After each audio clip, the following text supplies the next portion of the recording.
Welcome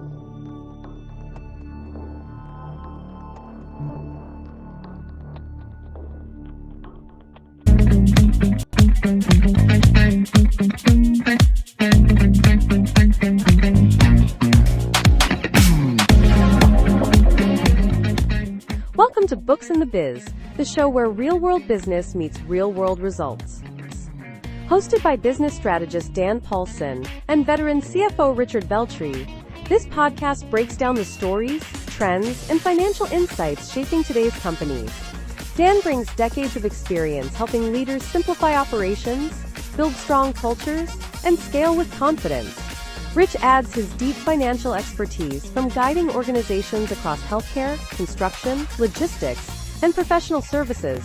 Together, they dig into what's really happening behind the numbers and what it means for owners, executives, and anyone trying to grow a stronger, smarter business. This is practical conversation, real talk, and tools you can use right now.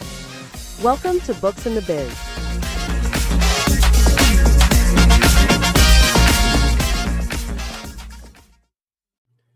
Happy New Year! Rich, how are you doing? I'm doing well. Happy New Year to you as well. Well, thank you. It has been a whirlwind of a winter, ups and downs, and staying warm and getting cold again. I know you are kind of battling the ick. I think I'm getting over battling the ick. But anyway, we're on to a new year, 2026. And actually, I was looking up, this is season 4 that we are going into for us. We have over 120 episodes we've created already. So in that respect, I think we are well established. But there were some interesting conversations we actually had over the holiday with some clients, and that led to our subject for today, which we called the margin mirage. The idea that you're making all this money, but it doesn't seem to be getting to where it needs to go, ideally in your profits and in your pocket eventually. And I thought this would be a good one for us to maybe talk about. I know we've touched on this in the past, but it's not a bad idea to kind of go through this because we are also hitting your favorite time of year, which is tax season. So your tax business will be dealing with customers or clients that are going through some of these issues and asking, where did all my money go? I can't pay taxes. Well, here's why you plan ahead, guys. And we're going to talk a little bit about that. So, Rich, why don't you kind of explain what you see from a CFO side of things that leads to some of these cash crunch problems? When you look on the paper, it says we're making all this money, but when you look in the bank, it says something completely different. Well, I'll do the easy one, and I'll do it from, I'll call it the tax return perspective, right? So there's a lot of people that they are advised to use the cash basis, which means cash in, cash out. And that's where they can look and say, well, here's what cash is coming in, and here's what cash gets paid out. Problem is your profit and loss statement that comes out of your system really just shows you the profit and loss cash, or I like to call it the tax cash, right? Because the pieces that you don't show on there would be anything that you pay for debt. Yeah. Okay, so when you're looking at cash basis and you see I brought in $100,000, I paid out $100,000, I didn't make any money, I don't have any taxes due. Well, the big part of that $100,000 out was you paying any debt or credit cards or anything else that you have on your, on your books.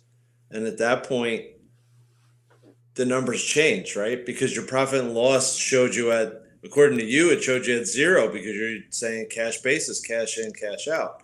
Your debt's on your balance sheet. It's not in your tax P&L. That part you're basically paying tax on. And if you're not looking at it from that perspective, then you get surprised because you think you're at zero, you're not making anything, and then all of a sudden, somebody like me has to tell you, hey, guess what? You got this big tax payment to make, and everybody jumps on you and says, well, why do I have any tax payment? I didn't make any money, like you said when we started the podcast. So, the only thing I would also tell you is The alternative is where all the accountants jump in and say, well, if you buy this equipment, then you can depreciate the equipment and write it off. And that goes the opposite way of the debt. But your mindset as the business owner still remains that $100,000 came in, $100,000 went out. What are you talking about? I got to do all these, moves and make all these changes in order, I should be at zero. Not how it works, And I think it's a good point to make right now that anybody who's making a business and growing a business and has employees, you should be looking at the accrual basis anyway. Because the cash basis, should be what probably helps you out when you're figuring out your taxes. But as far as managing the business, accrual is so much more intuitive and so much more able to show you not only what has happened, but at least a little bit of what's coming. Maybe you could explain a little bit more about that, because I think, a lot of us use QuickBooks. Small to medium-sized companies, even, medium to large, I've seen use QuickBooks for things. Mhm. And I think QuickBooks sometimes defaults to one or the other. And of course, the owner, not knowing whether he's in cash or accrual, looks at the numbers and gets, like you said, a certain idea of, well, I either didn't make money or I made too much money or whatever it might be. So for those non-accounting people, what's really the difference between cash and accrual, and why are you saying accrual should be the better part if you compare that to cash? So I don't want to call it the true accounting way. When you go to school, accounting The teaches you preferred. How about that? cash first. Well, they do teach you cash first because they try to teach you, money in, money out. But accrual is really earned in, and yeah, I always blank on when they say it on the expense side. It's you've incurred it. I think incurred is the right word. Incurred, yeah. Right? So you've earned it or you've incurred it. So if you owe somebody money, it's reflected in the business, like it's reflected in the numbers. If you owe somebody money and you're on cash basis, it doesn't show anywhere. It's in your drawer. That note that I owe Joe $50,000 is in your drawer. It's not in your books anywhere. So it's misleading. You think, hey, look how great I did, but you're forgetting about the fact that in your drawer is a $50,000 bill you have to pay, and suddenly you're not going to look as good. On the other side, on the income side, if you build it and they owe you the money, you earned it, right? So you're expected to get that and convert it to cash. So you're getting a picture of what have I actually done as opposed to who's actually paid me. Mm. So there's a difference between the two. On the payable side, it's just reverse, and that's what the big change is between cash basis and accrual basis, is that you switch to, QuickBooks will show you what you've billed, who owes you money, right? That's the accrual side. So it will continue to go down and follow that path, and it'll change as you go. And then you have the responsibility that if you build somebody and they didn't pay you, then you have the responsibility of going in and telling not only the QuickBooks but yourself that this person hasn't paid you and you might not collect it.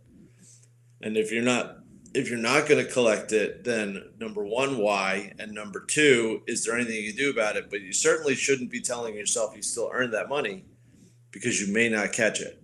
You may not get it paid.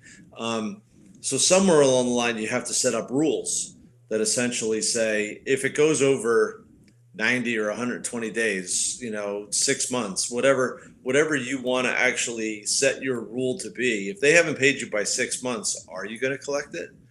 What's your company history? At 6 months unpaid, do they eventually pay you? Or have they run for the hills or put their head in the sand, or, whatever they're doing on their side, but it's not coming. So you can't keep looking at it like it's coming. Yeah, I have a couple clients that have very long pay cycles, 3 to 6 months.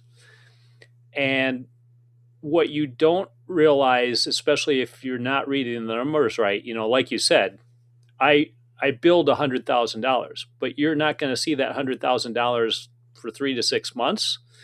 You're still paying employees, you're still paying for materials, you're still paying for your overhead and other operational expenses. And then by the time you get towards the end of that, you're now looking at going, where'd all my money go?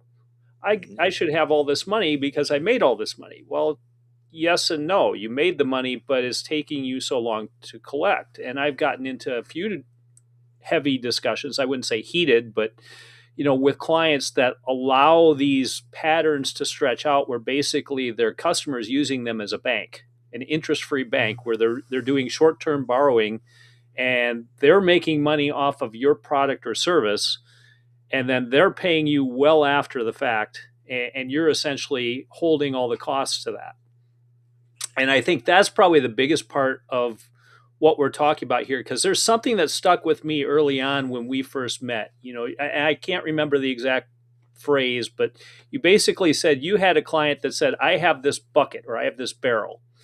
And as long as there's money in the barrel, I'm making money. And you very succinctly corrected him on that, well, there might be money in that barrel, but how often is that barrel refilled? And maybe you can clarify what that actual discussion was. That was his discussion, 100%. That was his barrel theory. That money came in, you put it in the barrel, you pay the expenses out, and if there's money left at the end, you're good. The problem is, what if there isn't money left in the barrel? Because you're not. That's really a great example, right? Because at that point, if there's no money left in the barrel, but you have all additional bills to still pay, your barrel theory doesn't answer how are you going to get that paid. Right. It doesn't really tell you anything other than, when the barrel game is over, you're going to know it because you ran out of money. There's no money left in the barrel. And that sounds like a really bad game. In that case, that company was a $10 million company with probably 30, 40 employees. Yeah. I mean, so we're not talking about businesses that are only doing $50,000 to $100,000 a year. You're talking about, 10 million to me is pretty solid. It's a smaller company, but it's still doing pretty good. Yeah. It runs the gamut, right? The theories around these things are really the same, whether you're a couple $100,000 business or your 10, 20, $30 million business. I had the client that put medics on oil rigs, and should have been a very simple business because it's a service business. You have training, you put the person on the oil rig would pay you for the fact that you gave them medical expertise on site with a connection to a doctor by, satellite phone. Telemed, yep. Right? So, it should be a relatively small business. Somewhere along the line, someone decided that there was a long pay cycle from the oil and gas industry to the medical industry. So what wound up happening was they were factoring the invoices with the oil and gas people, which I'll explain in a second, because I know everybody goes, what is he talking about? Essentially, they were using a financing company to get 80% or 60% of the money up front. And then once the oil company paid, they would take their cut out of that differential. What they got, right? Yeah. So the financing company was getting 30, 40% interest on invoices. It's crazy. But they were so hung up on we need the cash that they went into this arrangement, and then it was not very well monitored. So it made it way more complicated, and it made it where there was no policing it. So you became reliant on the factoring because you've shifted all of your expenses to go along with the factoring. Yep. So you got way out ahead on your expenses because you were just going to keep factoring, and then when the business started to shrink, you had nowhere to go. Yep. And I think that's a perfect example of where you are now treated as the bank, because now you have to finance a loan to pay yourself instead of getting payment from your client. And also now that margin, and in your situation, I don't know how much they have factored in for actual margin on it, but as you point out, if they're making or they're giving up anywhere between 30 to 40% in interest because they have to finance their income, Yeah. essentially. That's a huge chunk. I can't imagine that there's much left over after that's all said and done. And from another perspective, looking at from either manufacturing or construction, where Hmm. there's what I call float. You're doing work, you're then sending out, you might be invoicing for some of that work, but you're not collecting the full balance until the work is completed and shipped, or in the construction case, until the work is done. Yeah. There's this gap that happens.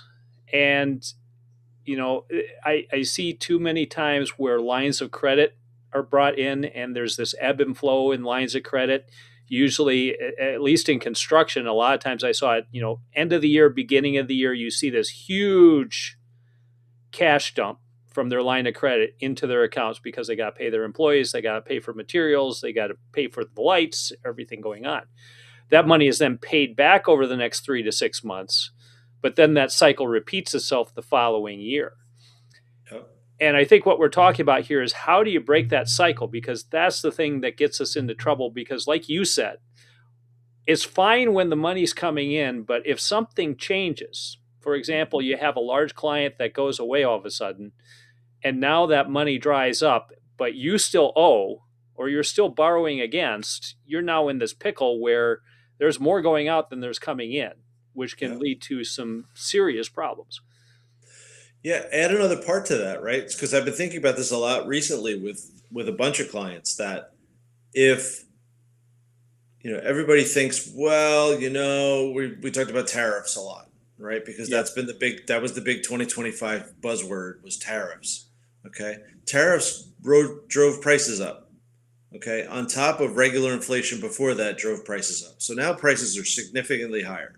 So Yep. everybody's like, well, you just raise your price because you have to, and your excuse is the tariffs. And that way, you cover the increase in cost for your cost of materials, right? So your cost of goods sold is covered by your increase in price. What about your overhead? Yep. Okay. Your base cost of everything has gone up as well. So you're trying to increase margin to cover an increased cost of goods sold. And you also have to increase margin to cover the increase in your overhead, so that doesn't affect your profit. Now you're hitting twice, at least the way I think it is. It's hitting twice. So how do you come up with a price that's not going to drive every customer away, because you're increasing your margin to cover your overhead and to cover your cost of goods sold? So, Yeah, you know, that's where I think most people get into these problems. And now I'm going to tap into your CFO hat. So let's put on your CFO hat. It's now the beginning of the year. We've seen this cycle happen in your client's business for the past several years. We've noticed this up and down and riding this wave. And now we're saying, well, we want to stop doing that. So here we are, the first part of January. What's a recommendation from a strategic side financially to now start moving away from this up and down cycle? Is it changing your prices? Is it operational structure? I mean, what do you got to do to basically get out of this roller coaster? it might be a combination depending on how much you have to actually, I'll call it, find, right? Yes. But I think when you think about it, okay, one of the problems I've always had with founders, CEOs, a lot of times they think that they'll just sell their way out of it. We're short on cash, we're going to sell our way out of it. And I would look at them and go, the fastest way to actually cure the problem is to cut cost. Mm-hmm.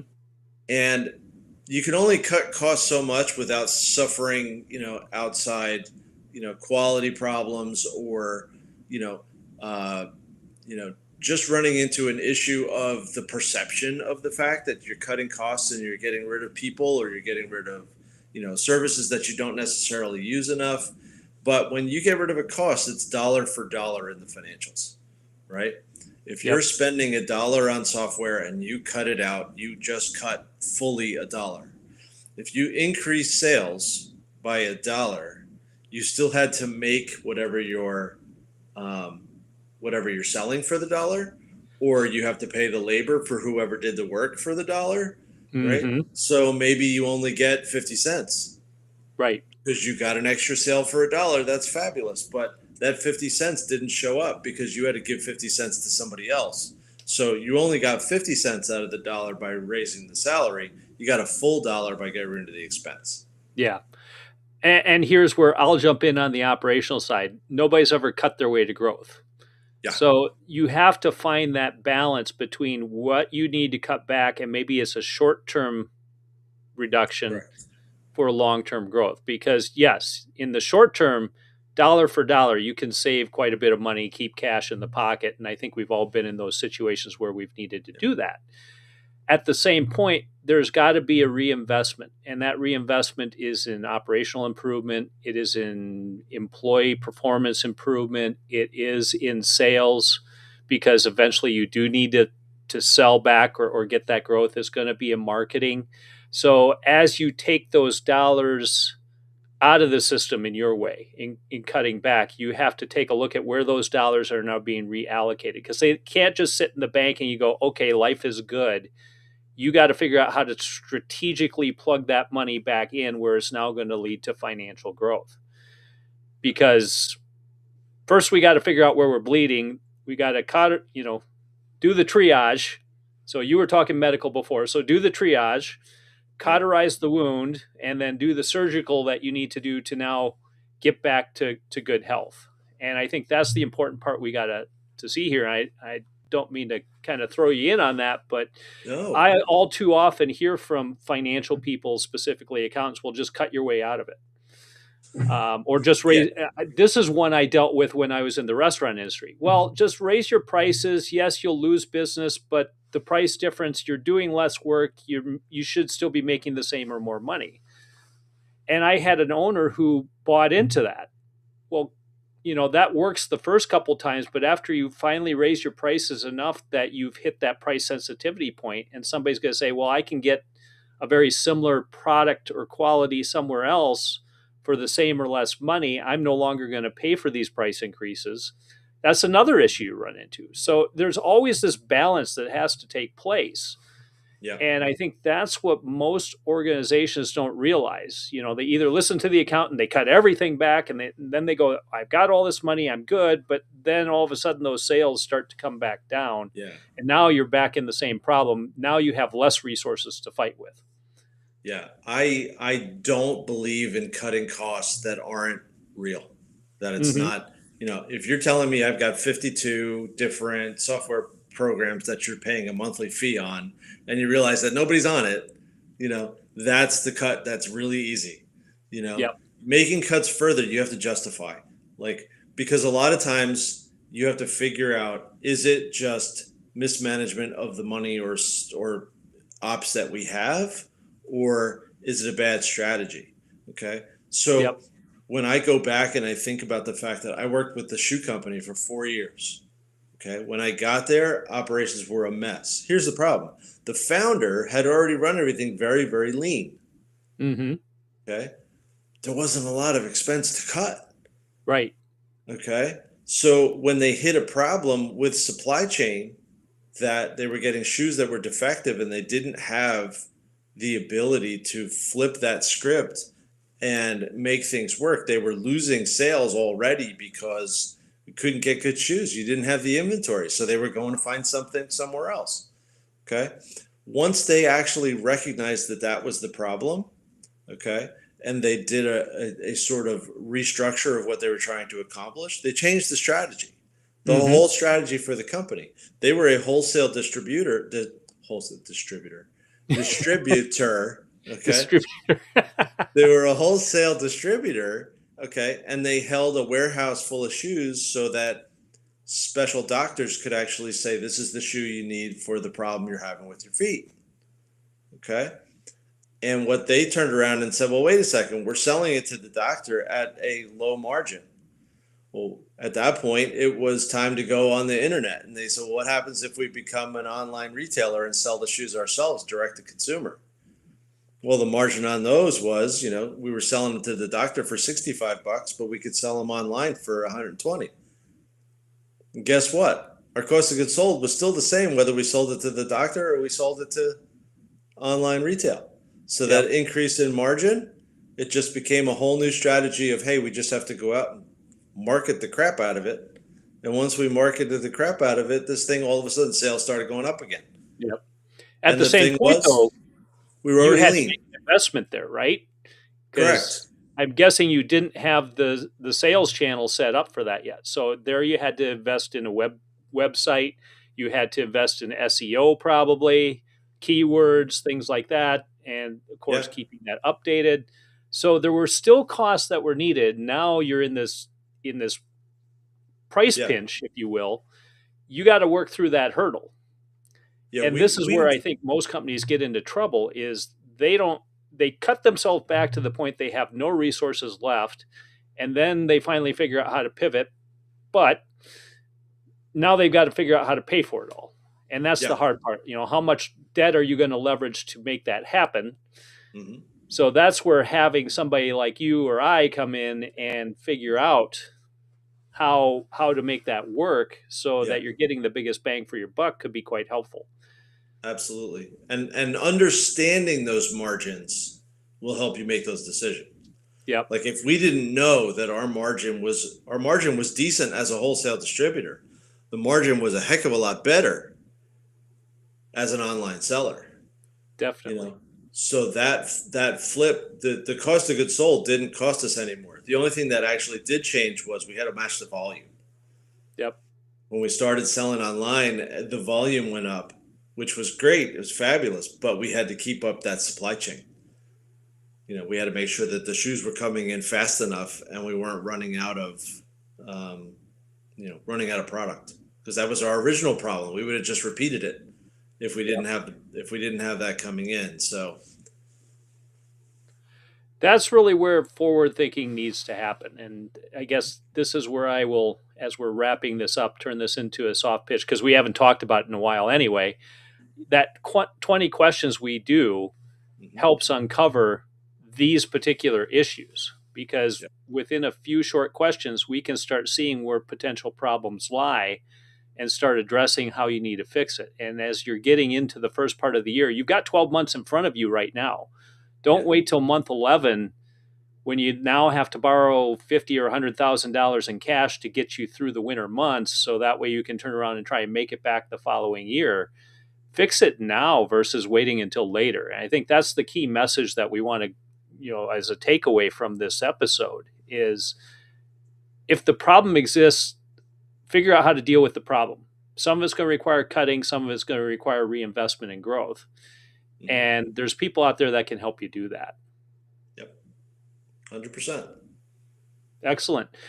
Rich, if they do want to do our 20 questions or want to talk to us maybe about getting over this roller coaster cycle that they have before things go nuts with tax season, what's the best way to get a hold of you?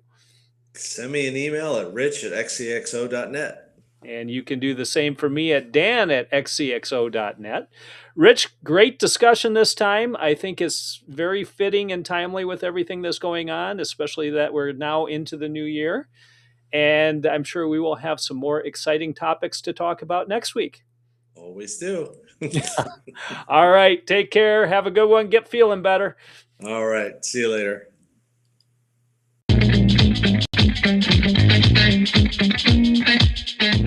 Thanks for listening to Books and the Biz. If today's conversation sparked new ideas for your company, the team at XCXO can help you turn those ideas into action. XCXO brings together seasoned executives, fractional CEOs, COOs, CFOs, and CXOs who step into your business with the experience, strategy, and leadership to drive real results. Whether you're trying to scale, strengthen operations, improve profitability, or prepare for transition, our experts help you move faster and lead with confidence. To learn more or start a conversation, visit xcxo.net. That's xcxo.net, your shortcut to stronger leadership and a better run business. Thanks again for joining us. We'll see you next time on Books